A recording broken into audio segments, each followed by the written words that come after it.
je trouve qu'ils ont fait du bon boulot et c'est très émouvant, c'est une pièce très émouvante. C'est criant de vérité, ça raconte la vie en fait, tout simplement, ça raconte l'amour, le couple, dans toute sa splendeur et dans toutes ses difficultés. Ça rappelle des choses d'aujourd'hui, ça rappelle des choses d'hier, et c'est la vie qui se répète.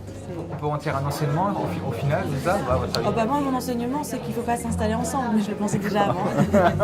C'est l'amour et l'espoir, et puis il y a une forme de vérité qui est très touchante. Moi, j'ai vraiment adoré le texte.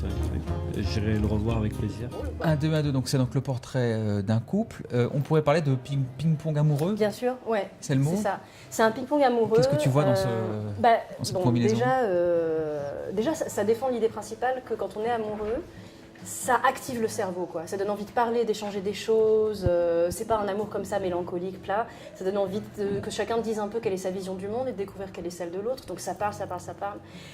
Et l'idée du ping-pong, c'était aussi que François voulait pas donner la possibilité à l'acteur d'être tout seul dans son coin ou d'être dans un truc un peu fumeux qui peut parfois être...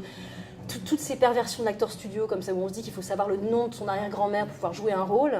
Ça prend un peu de temps comme ça, il faut macérer. C'est vrai que le ping-pong, ça empêche forcément de faire ça. On est obligé d'être au taquet sur la situation et de répondre directement à ce qui se passe, quoi. 1, 2, 1, 2, c'est une pièce sur le couple qui est ludique et en même temps où la pensée et le corps sont en dialogue permanent. Je pense que c'est des personnages qui sont à la fois très sexy et très intellos, et ni l'un ni l'autre n'est contradictoire, quoi. Et je crois que ça renvoie chacun à sa propre expérience et tous les gens nous disent à la fin qu'ils se retrouvent dans une des 9 étapes, quoi. J'ai l'impression que ça renvoie chacun à son histoire passée, présente, à ce qu'il aimerait vivre aussi et que ça fait réfléchir sur l'amour et sur les automatismes un peu débiles qu'on a parfois, et ça serait chouette d'en avoir d'autres pour que le bonheur il dure un peu plus longtemps, quoi. Merci Mélanie. Merci.